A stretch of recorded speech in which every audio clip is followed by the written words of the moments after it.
Hi, this is Roger, thanks for dropping by. Just a few random clips today, so not a long video, just a few bits put together. And we're going to start off with an annoyance. These things happen. This isn't the first time this has happened to me, it's happened quite a few times. It will happen again. It's life with orchids. But to start with, I'm going to show you a picture, and this picture is verified by pictures that are very similar from many different sources on the internet. So I can assure you that this picture that you're looking at now is Dendrobium Oriental Smile Fantasy. Gorgeous, isn't it? Now I've got one of these. I picked it out from Jeff's collection as a nice healthy looking nobly, and I've grown it on. And I was dead chuffed when I got some buds this spring. So we've got the first time bloomer, Dendrobium Oriental Smile Fantasy. Or not, as the case may be. Because that just doesn't, unless this is going to do a dramatic colour change, that is not right. That is basically purple with a pale ring round a yellow centre. That has not got an ounce of orange or peachy colour on it at all. Quite honestly, it's just ordinary. There are dozens and dozens of Dendrobium nobile type hybrids that are in that range of colours, various sizes, etc. So I was really looking forward to that. Now okay, it's a nice strong healthy plant. And it's got a nice new shoot growing down there, if you can see it, and the cane that it's bloomed on is quite a weak cane. My cane's the big fat one over behind it, so it's growing nicely. It'll come on, yeah, but it's not what I wanted. You know, I looked that up and I thought, those orangey peachy colours with relatively large blooms on a Dendrobium nobile, you know, one of the easier dendrobiums to grow and bloom, we'll have that. And it turned out not to be. Disappointing. That's the polite version. See, if you take over here, I mean, okay, this one, the bonus with this one is its giant size. I mean, these are incredibly large blooms for nobile types. But again, you've got that sort of purplish, you know, petals and sepals, a paler centre with a yellow. But this one's got a nice deep red extra centre to the lip. So yeah, and up here we go again. Now that was given to me by Rachel as a Kiki, and that took a long time to grow on. But last year it pushed on nicely, grew a nice big cane, got a decent root system on it, and we've got some nice blooms. But again, you're looking at that purple, you know, with the sort of pale bit on the lip, with the yellow in the middle of the lip, and again with the red centre. So that's Dendrobium Comet King. That is an old nobile cross that's been around a long time. Nonetheless, it's still attractive, not huge blooms, not compared with the sweet pinky Momoko we've just looked at, which are huge. But, you know, nonetheless, it's an old nobile cross. Many people will have that one. And I suspect some people are sitting there with a smug look on their face thinking, well, I've actually got Oriental Smile Fantasy, and I've got orange and peachy colours. Yeah, well, smart Alec, if you have.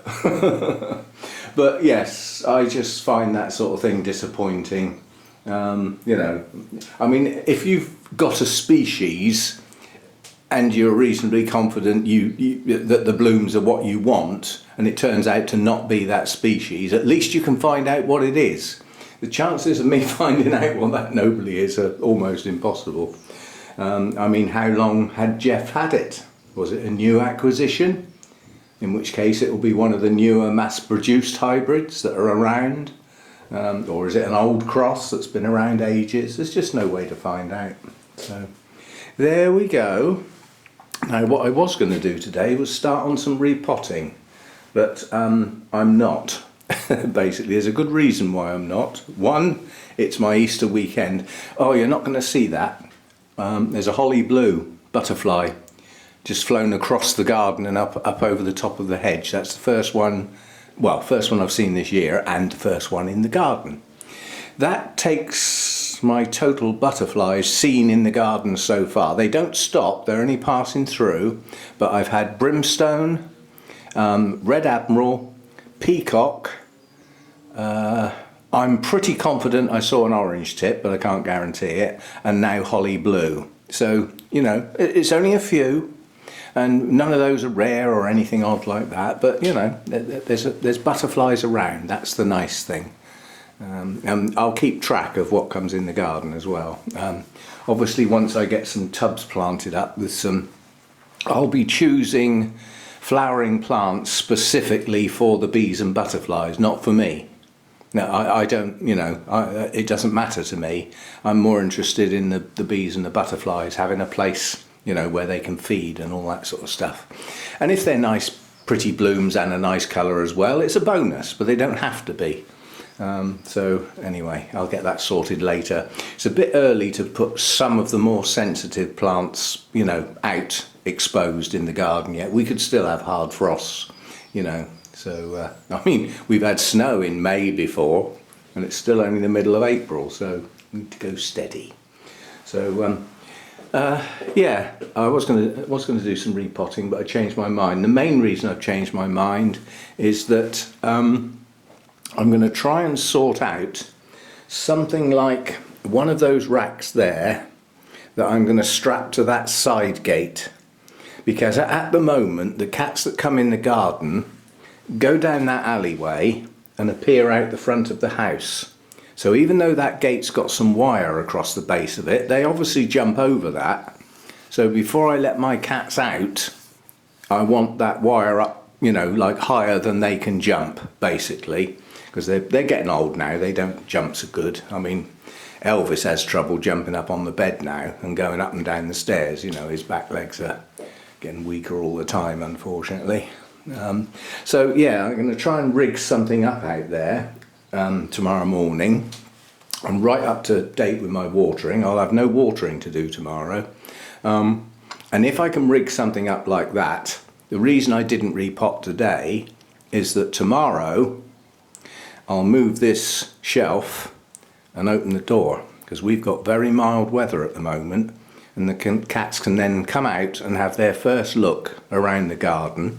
One, that'll be a bonus, and two, I can start getting some stuff in from the shed now that I've got my new shelves set up. Oh, I could show you those, couldn't I? Now, I got these shelves a while back to start, you know, to get stuff out of the grow room that doesn't need to be in there, but I don't want it too far away. And I've now got another set which is like a bigger brother, so this is a larger version. And it's not in the way there, there's plenty of room to walk through and everything, and I'm hoping to get some pots and some media and some things like that up here. And because bags of media might not look too elegant like there in the middle of the lounge, we might swap some of this stuff over and perhaps put the media over here, although these are only small shelves. I'll sort something out. But yeah, so I've got shelving in here now, so the idea would be that with this door open I can do trips, multiple trips to and from the shed without having to walk right round the house and getting totally exhausted. And I can potter away, and hopefully if we get a nice day like today, tomorrow, then I can get the stuff that I need up from the shed.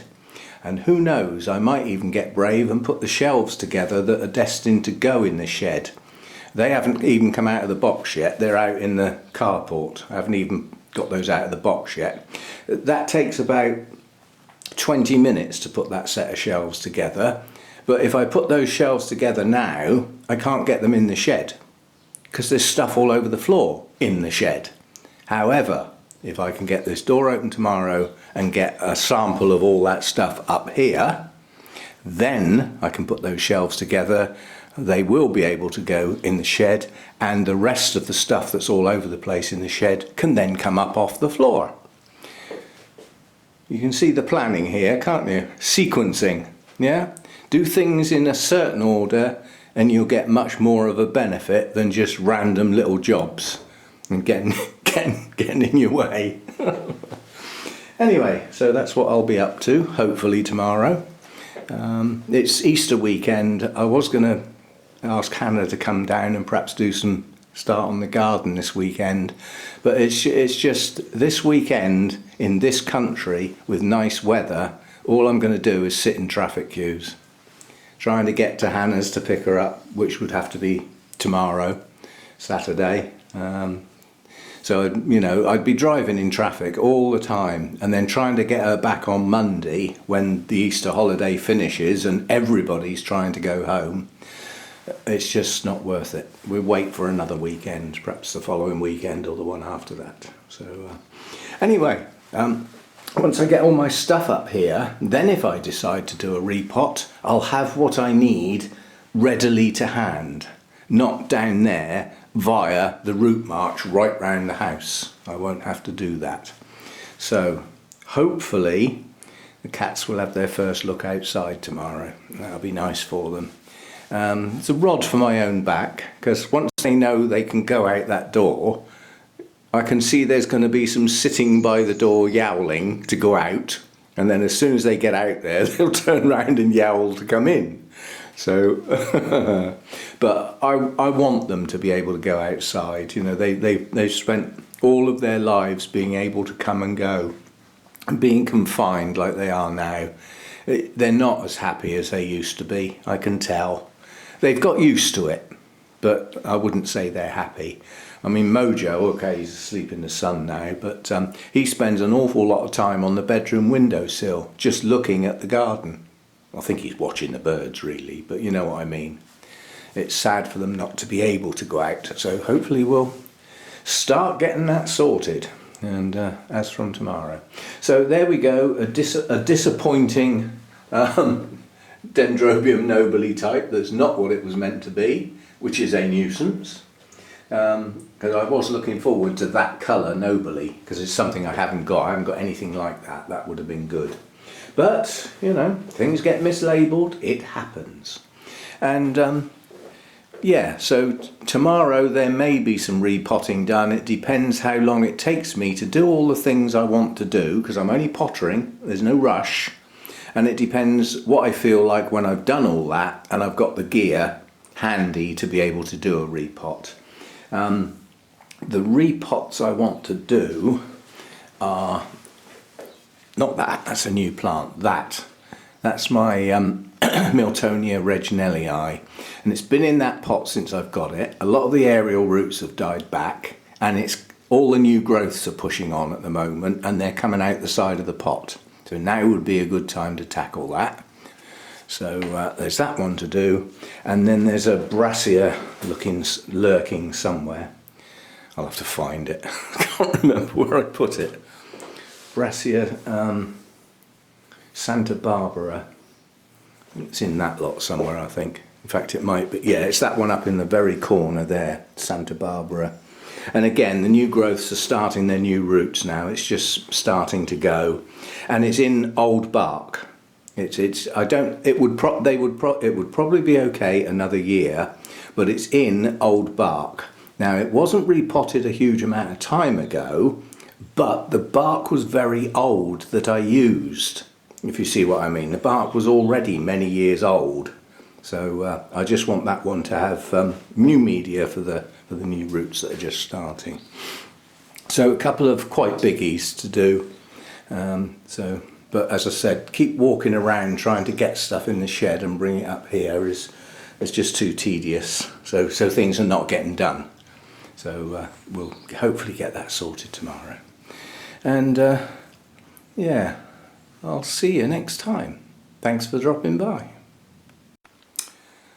Okay, so the midday sun is hitting the roof, but it's not a problem, and I'm not sure it is ever going to be, because the sun is coming from behind me now, so it's coming over the roof of the house, which is behind me, so it's at an angle to the roof. And now look at the angle of the roof. So the sun is hitting this roof at an extreme angle. It's not shining on it. It's sort of more like shining across it. And, you know, I mean, if this was in the other grow room and I had that amount of sun on the roof or on the side or anything, the heat would be going up already. And there is no heat increase whatsoever. Yet. I keep saying yet because it's still only April.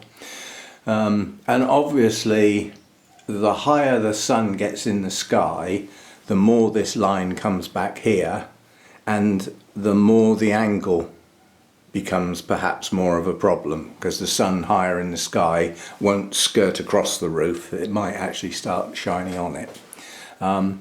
But as long as it doesn't hit the sides, you know, it's hitting the polycarbonate, you know, which is, you know, not transparent. It's not like glass.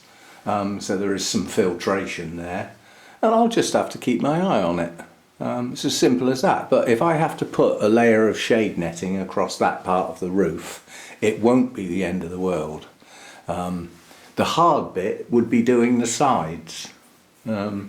Anyway, we will worry about it as and when it becomes a problem, which it isn't yet. Somebody's found a sunny spot to have a snooze in. Cats have a habit of finding a sunny spot, and as the sun moves round, I bet he gets up and moves with it. Snooze time.